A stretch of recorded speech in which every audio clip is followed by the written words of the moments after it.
Africa के Cameroon में अजमेर निवासी नरेश फतलानी की मौत के मामले में अब कंपनी प्रतिनिधियों की ओर से भी बयान सामने आया है। उन्होंने कहा कि नरेश फतलानी के परिजन द्वारा जो आरोप लगाए जा रहे हैं वह पूरी तरह से निराधार है। नरेश फतलानी ने पिछले 8 माह में कंपनी का 1 से 1.5 करोड़ रुपए का गबन किया था और इसकी बात सामने आई तो अफ्रीका में उनकी ओर से एक मुकदमा भी दर्ज करवाया गया। कंपनी प्रतिनिधियों और एडवोकेट का कहना है कि नरेश फतलानी अजमेर भागकर आने की फिराक में था, लेकिन वह यह नहीं आ पाया और कंपनी को इसकी भनक लग गई थी। इसी दरमियान वह 6ठी मंजिल से गिर गया। इसके बाद कंपनी की ओर से लाखों रुपए का खर्च कर उसे बचाने का प्रयास भी किया गया, लेकिन उसकी मृत्यु हो गई। और इस सभी घटनाक्रम की जानकारी भी परिजन को देने की बात कंपनी प्रतिनिधियों और एडवोकेट ने कही है। उन्होंने साफ कहा कि परिजन इसको लेकर जितने भी आरोप लगा रहे हैं वह पूरी तरह से झूठे हैं और परिजन को यह अंदेशा है कि नरेश फतलानी द्वारा जो गबन की राशि है वह उन्हें भरनी पड़ेगी और इसी के चलते वह उन पर झूठे आरोप लगा रहे हैं और सिंधी समाज को एकत्रित करने की भी बात कर रहे हैं। जो इन्होंने आरोप लगाए हैं कि फैमिली ने हमारे ऊपर घटनाक्रम बताओ, कौन है नरेश फतलानी, कौन क्या आपके काम करता था, वो पूरी घटना बताओ ना। नरेश फतलानी इनका एम्प्लॉय था। हाँ, ओके। नरेश फतलानी जो है वो उनके एम्प्लॉय थे, हरिओम ट्रेवल्स के कैमरून थे, के सेल्स मैनेजर थे और जी वो उनके सेल्स मैनेजर थे। उन्होंने वहाँ पे 2 करोड़ के आसपास घपला किया है, जिसकी कंपनी अभी ऑडिट कर रही है। हमको 1 करोड़ 80 लाख का घपला मिला है अभी तक, जो हमारे पास प्रूफ है, इनके आईडी हैं, सबकी इनकी है। वहाँ पे जहाँ जहाँ पैसा ट्रांसफ़र हुआ है इंडिया में, इन्होंने 3.5% कमीशन पे किए दलाल को और वो पैसा इंडिया भेजा गया है। इंडिया में कहाँ कहाँ पैसा पहुँचा गया है वो हमारे पास ऑडियो है उनका, वो हम आपको व्हाट्सअप कर देंगे, आप देख लेना। उसमें ऑडियो में आपको सब पता है पैसा कहाँ गया है, किसके पास गया है, और इनके रिलेटिव्स के पास गया है, इनके मदर के पास गया है, इनके भाई के पास गया है। वो सारे प्रूफ है हमारे पास। जेठानंद जी की जो मामा जी लगते हैं उनके पास पैसा गया है या क्रीम भी गया है, उनके फ्रेंड्स के पास गया है, उनके फैमिली मेम्बर्स पर गया, वो सब प्रूफ है हमारे पास। अच्छा, किस आधार पे कह सकते हैं कि उसने गबन किया है? हमारे पास ऑडियो है ना, ऑडियो में है, कन्फ्यूजन किया है कि मैंने इतना पैसा बॉम्बे, दिल्ली, अमेरिका कहाँ भी भेजा है। ऑडिट किया ना, ऑडिट वहाँ पे जो था हमारा, उसके सामने से कंफ्यूज किया ना कि मैंने इतना पैसा यहाँ भेजा है इंडिया में। उसमें उस बंदे का नाम भी लिया गया, उसका मोबाइल नंबर भी डाला गया, जबकि मोबाइल नंबर फेक था। वो हमने कॉल किया, वो नंबर फेक था। तो दूसरे दिन वो सुबह उसने भागने की कोशिश की और उसकी पैर फिसल के बिल्डिंग से जाके डेथ हो गई। FIR दर्ज हुई है, इसकी रिपोर्ट है हमारे पास। 15 जुलाई जी। कंपनी जब तक फंड डेथ कब हुई है? डेथ हुई 28 जुलाई। कितने दिन क्या किया उसने? वह ये हॉस्पिटल में एडमिट था, ट्रीटमेंट चल रहा था 14 दिन तक, जिससे हमारे पास वीडियो भी है। इनके मदर, इनके ब्रदर डेली वीडियो कॉलिंग करते थे, देखते थे कि हमारा बेटा कैसा है, कितनी हालत कंडीशन बुरी है, सही है, सब उसमें देखा हुआ है। और उनके पेरेंट्स की भी फोटो है, वीडियो कॉलिंग करते हुए, वो भी सब देखा गया उसमें। हमने कंपनी की तरफ से उनको मेल भी भेजा था कि आप यहाँ पे आइए, कंपनी के खर्चे पर आप आइए। 2 जने ब्लड के जो भी हैं, उनका भाई या मदर जो भी आना चाहे, कंपनी ने सब बोला गया है कि आप यहाँ पे आइए। कंपनी आपको सब कंपनी ने करवाया है पूरा। इनके भाई का आरोप है कि धक्का देकर मारा गया है। ऐसा कुछ भी नहीं है, ये झूठे आरोप हैं, जिसका हमारे पास प्रूफ है। उससे किया कि भाई मैंने इतना घपला किया है। दूसरे दिन वो सुबह भागने, हमने जब FIR दर्ज करने जा रहे थे तो इससे भागने की कोशिश की, तो उससे पैर फिसल के बिल्डिंग से गिर गया। जी हाँ जी, कबूल किया है। ऑडियो है हमारे पास का, उसकी आवाज़ भी है, सब कुछ उसमें आप सुन सकते हैं। जी हाँ, उससे बोला मैं 20 लाख कि आपको 2 दिन में 3 दिन में पैसा दे दूंगा इंडिया में। फिर दूसरे दिन सुबह हादसा हो गया। उन्होंने कहा कि मैनेजर जो थे उनके कोई साले थे, अजय करके कोई अजय, हाँ, उनके मैनेजर थे, उनके जो साले थे उन्होंने मारपीट की और उनके साथ नहीं, ये गलत है, इल्ज़ाम लगाया गया उनके ऊपर। वो ऐसा नहीं है वहाँ पे। ये हमने रात को 12 तारीख को हमने रात को इनसे बात की। उन्होंने किया है कि अभी मैंने इतना पैसा लिया है, इतना पैसा मैंने इंडिया में यहाँ पहुँचाया, मैं आपको कल सुबह तक सारा पैसा इंडिया में दे दूँगा जहाँ भी आपको चाहिए। दूसरे दिन इसने डर के मारे भागने की कोशिश की, जिस तरह सा पैर फिसल के बालकनी में जाएगी, बाहर जाएगी, गिरा, जिसकी हमारे पास वीडियो है गिरते हुए भी। इसका वीडियो है हमारे पास कि इसको किसी ने धक्का दिया ना कुछ किया। इसने पैसा जितना चोरी किया, ये 6 मंजिल से ये रहता था, 6 मंजिल पे था, तो वहाँ से वो आ गया सब। सब है हमारे पास। सर मृतक के भाई ने एक आरोप ये भी लगाया है कि आपने उनको बॉडी लाने से पहले ही बोला कि पोस्टमार्टम कराओगे तो हम बॉडी नहीं देंगे। नहीं ऐसा नहीं है। ये लिखवाया था क्या उनसे? सारी ईमेल सब कुछ है, जो भी है सब एम्बेसी उसके साथ है। मैं बॉडी ले आया अफ्रीका से, बॉडी लेके आके जो भी कस्टम क्लियरेंस, जो भी एयरपोर्ट पे जो भी डॉक्यूमेंटेशंस होते हैं सारे मैंने क्लियर किए। डॉक्यूमेंटेशन क्लियर करने के बाद मैंने इनके हाथ में पूरा बॉडी हैंड ओवर किया कि ये डॉक्यूमेंटेशन विद पासपोर्ट, जो भी डॉक्यूमेंटेशन एम्बेसी के थे, जो डॉक्यूमेंटेशन यहाँ के हेल्थ मिनिस्टर से थे, यहाँ पे आने से जो भी डॉक्यूमेंट लगते हैं सारे ओरिजिनल डॉक्यूमेंट्स और पासपोर्ट हमने उनके हाथ में हैंड ओवर किया। वहाँ पे 4 बंदे थे, 2 उनके कोई रिलेटिव होंगे वो पहचानते नहीं है, एक थे हरीश उसके भाई हरीश फतलानी और एक थे उनके मामा जो जेठानंद है। नहीं, हमारे पास जो भी बातें हुई है, जो भी हुई है, जो ये आप बोल रहे हो डॉक्यूमेंटेशन के लिए, हमने सारा ऑफिशियल मेल किया हुआ है। बिना मेल के हमने उनसे कोई बात नहीं की है।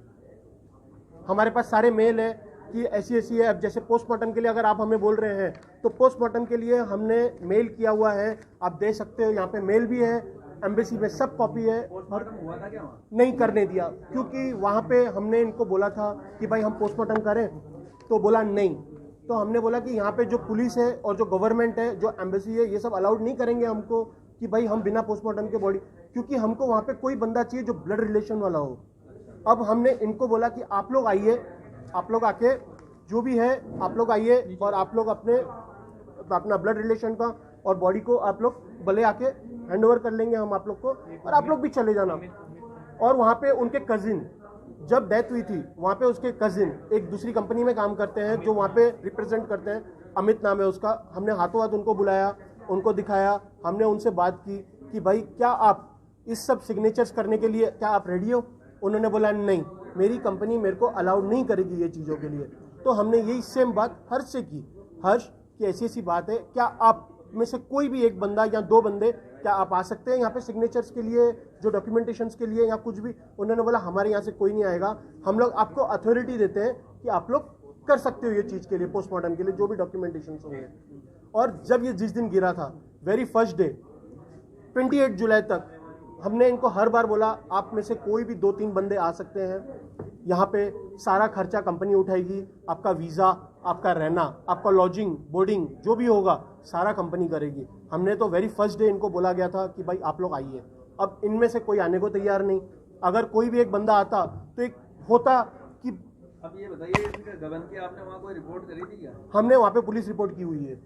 रिपोर्ट के बाद फिर पोस्टमार्टम क्यों नहीं करवाया? तो उसको बेस पे आप भी करवा सकते थे। तो क्योंकि अथॉरिटी नहीं है, फैमिली ब्लड रिलेशन चाहिए वहाँ पे साइन करने के लिए, जब तक कोई अथॉरिटी नहीं देता है। नहीं, पोस्टमार्टम तो हो रहा था, ठीक है, नहीं कराने के लिए ये लोग ने मना किया। राहुल हासरजानी। नरेश फतलानी नामक एक एम्प्लॉय था जो अफ्रीका कैमरून के अंदर हरिओम ट्रैवल्स नाम की कंपनी में कार्यरत था। कुछ 7-8 महीने पहले इन्होंने कंपनी ज्वाइन करी। 7 to 8 मंथ्स के अंदर इनके वहाँ पे जो सेल्स हुई, उस सेल्स के अंदर गड़बड़ियाँ डिटेक्ट होना चालू हुई। जब सेल्स के अंदर गड़बड़ियाँ डिटेक्ट होना चालू हुई, कस्टमर्स की कंप्लेंट आना चालू हुई कंपनी के अंदर कि साहब हमने इतने लाखों रुपए दे दिए कंपनी को और हमारे पास टिकट्स नहीं आ रहे हैं, टूर पैकेजेस नहीं बुक हो रहे हैं। उस कंडीशन के अंदर जब कंपनी ने ऑडिटिंग बिठाई तो ऑडिटर बिठाया तो ऑडिटर ने ऑडिट करी और इंटरनल इंक्वायरी स्टार्ट करी। तब जाकर के ये सारा अकाउंट्स के अंदर घपला खुला कि करीब 1 से 1.5 करोड़ समथिंग कुछ अमाउंट राशि का अभी तक ऑडिटिंग के अंदर पकड़ा गया, सारा गबन पकड़ा गया। गबन पकड़ने के बाद में कंपनी ने इंटरनल इंक्वायरी चालू करी और उसके बाद में ये अफ्रीका के अंदर एक एफआईआर लॉन्च कराई। एट दैट टाइम जब वो उसकी मृत्यु नहीं हुई थी, मृत्यु के पहले की एफआईआर लॉन्च हुई। इससे पुलिस कार्रवाई से बचने के लिए नरेश फतलानी ने भागने की तैयारी करी। भागने की तैयारी के लिए उसने जो है यहाँ पे कैमरून से कीनिया का टिकट कराया और कीनिया से उसके बाद में मुंबई का टिकट कराया और वीज़ा निकलवाया। ये कंपनी को बिना बताए सारी कार्रवाई हुई। सारे पासपोर्ट और कीमती सामान कंपनी के लॉकर में रखे जाते हैं ताकि वहाँ सुरक्षित रहे, क्योंकि अफ्रीका में क्राइम बहुत है, साथ में लेकर के अलाउ नहीं करते हैं। इसने वहाँ अंदर गया, लॉकर के अंदर इसने कवर खोला, कवर छोड़ दिया, कवर के अंदर से पासपोर्ट ले लिया और ये करीब 4 या 5 तारीख को यहाँ से भागने की तैयारी में था। मीनवाइल जब उसको पता पड़ गया, ऑडिटिंग हो गई, तो ऑडिटिंग होने के बाद में किसी को जाने नहीं देते हैं। जो अजय रोहरा मेन जिनके ऊपर ज़्यादा आरोप लगाए जाने के, उसने मारा, उसने ये करा, उसने वो करा, at that time he was in India only, तो जो वो इंडिया में था, इंडिया से अजय अरोरा के वहाँ आने तक का वेट कर रही थी कंपनी, और फिर ऑफिशियली जो भी इनकी इंक्वायरी चालू करानी थी उसकी कंक्लूसिव करना था। मीनवाइल ये छत से भागने की कोशिश करते वक्त और नीचे गिर गया, गिर के उसकी जो पहले डैमेज हुआ, बॉडी में इंजरी हुई, उसके बाद उसको ट्रीटमेंट के लिए डायरेक्ट हॉस्पिटल में ले गए। इसकी फैमिली मेम्बर्स को हर इंसिडेंट्स का इंफॉर्मेशन देते रहे, वीडियोग्राफ करके, वीडियो कॉल दिखा करके, ईमेल के जरिए, फ़ोन के जरिए, हर तरीके से, और एम्बेसी को भी पैरेलली सबको इन्फॉर्मेशन जाती रही इन सब चीज़ों के ईमेल से, और हर ईमेल का सीसी करा हुआ है इंडियन एम्बेसी को। ऐसी कोई भी चीज़ नहीं है जो वहाँ गवर्नमेंट से, अफ्रीकन गवर्नमेंट से, इंडियन गवर्नमेंट से छुपाई गई हो। उसके बाद इन्होंने ये बोला कि साहब आप पैसे ऐसे की बातें सब छोड़ो, हमारे बच्चे को ठीक करने में आप पूरा इलाज का खर्चा लगाओ। वो सारे एक्सपेंडिचर्स कंपनी ने उठाए, बिल्कुल बखूबी उठाए, क्योंकि उसको ठीक करके ही पता चल सकता था कि एक्चुअल गबन हुआ क्या है, पैसा कहाँ गया है। उसकी मृत्यु से या उसको इंजरी देने से कंपनी को कोई फ़ायदा नहीं था, किसी को भी कोई फ़ायदा नहीं था। उसके बाद में उसकी ट्रीटमेंट रेगुलर चलता रहा, इनको ट्रीटमेंट की हिस्ट्री भेजते रहे। दूसरा आरोप फैमिली मेम्बर्स ने लगाया कि साहब उसकी हत्या 13 तारीख को ही हो गई, जबकि 13 से 15 दिन तक का रेगुलर ट्रीटमेंट उन्होंने देखा। लेकिन ये इसके फैमिली मेम्बर्स ने झूठ बोला यहाँ प्रेस के सामने कि साहब हमारे को तो 13 तारीख को ही बच्चा हमारा तो चले गया था और इन्होंने इतने दिन हमारे को पागल बनाया, जबकि उसको दिखाते हुए और वीडियो वगैरह ये सारी चीज़ें, इसमें फोटोग्राफ्स भी दिखाई जा रही है। आगे अब जो है कंपनी को डिफेम करने के लिए इन्होंने जो मिस इन्फॉर्मेशन फैलाई है मीडिया के मार्फत या समाज के मार्फत या सिंपैथी लेकर के और सोशल मीडिया के थ्रू या सिंधी समाज के थ्रू इन्होंने जो एजिटेशन करने का काम किया है, जो आज इन्होंने जो आह्वान करा था एसपी के यहाँ पे आओ ये करो वो करो, वो कम्प्लीटली इनका फेल हो चुका है। वो इसलिए फेल हुआ है क्योंकि ये जो आह्वान था इसका आज का, इसके पहले सिंधी समाज को भी प्रूफ भेजे कंपनी ने और एक लेटर भेजा कंपनी ने कि साहब हमारे पास ये प्रूफ है, ये विदाउट एविडेंस एलिगेशन लगा रहे हैं, बट कंपनी के पास में इनफ एविडेंस है, डॉक्यूमेंट्री एविडेंस है जो ऑन रिकॉर्ड है। इसलिए अपनी तरफ से कुछ कर रहे हैं क्या? अपनी तरफ से पुलिस इंक्वायरी पेंडिंग है, पुलिस इंक्वायरी कंक्लूड हो जाएगी। पुलिस इंक्वायरी के अंदर ये सारे एविडेंस देने के लिए अफ्रीका से बंदे को भेजा है, लोकल रिप्रेजेंटेटिव खड़ा करा है। मैं एज ए लीगल एडवाइजर इनको एडवाइस करूंगा, इंक्वायरी कंक्लूड हो जाएगी, पीएमआर रिपोर्ट आ जाएगी जिसके अंदर कोई ऐसी इलामात नहीं आएंगे कि साहब इसको मार के कोई मृत्यु घाट हुई, ऐसा कुछ भी नहीं आएगा। उसके बाद में फिर हम जो है ये कंपनी जो है वो डिफेमेशन का केस करेगी। क्या लगता है क्यों लगाया इन्होंने आरोप क्यों लगाए? आरोप क्यों लगाए कि एक तो इनको डर ये था कि कंपनी कहीं पैसों के गबन के रिलेशन में जो जाने वाला था वो उसकी डेथ हो गई, लेकिन जब मनी सर्कुलेट होता है किसी भी वाया चैनल से तो वो इंटरपोल होती है या मनी रिकवरी की जो एजेंसीज होती है वो पुलिस के थ्रू इन तक भी पहुंच सकती है, ऐसा मेरा अंदेशा है। सर आपका नाम? आपका? एडवोकेट कार्तिकी जौहरी। इनफैक्ट इन्होंने एक आरोप मेरे पे भी लगाया, इस वजह से मेरे को इस प्रेस कॉन्फ्रेंस में शामिल होना पड़ा। अदरवाइज एडवोकेट्स जनरली इस मैटर में आते नहीं है, बट मेरे को मजबूरन आना पड़ा। और यूजुअली मीडिया भी एडवाइस के साथ कंपनी ने डरा धमका के साइन करवाए। पहली बात तो कंपनी यहाँ पे कोई भी नहीं था, कोई रिप्रेजेंटेटिव भी नहीं था यहाँ। आरोप था अफसर के वकील, मैंने डरा धमका कराया। इनके वकील साहब है दयाल रामानी जी, रजिस्टर्ड लॉयर है विनोद भारद्वाज जी, ये दोनों सीनियर लॉयर मेरे पास आए। मेरे पास आने के बाद में इन्होंने बोला कि साहब इनके जो भी बच्चे की पेपर फॉर्मेलिटी है वो आप करा दो, अफ्रीका की फॉर्मेलिटी हमको भी नहीं पता और आप जैसा एडवाइस करो। मैंने उनको बोला सर वहाँ एम्बेसी वाले ये कह रहे हैं कि साहब इस तरीके का कोई डॉक्यूमेंट अगर आता है तो ही हम बिना पोस्टमार्टम के बॉडी भेजेंगे, वरना पोस्टमार्टम कराना अनिवार्य है। इंडियन एम्बेसी, इंडियन एम्बेसडर भी ने ये कह दिया था और पुलिस ने भी कह दिया था। ये इसकी रिकॉर्डिंग है,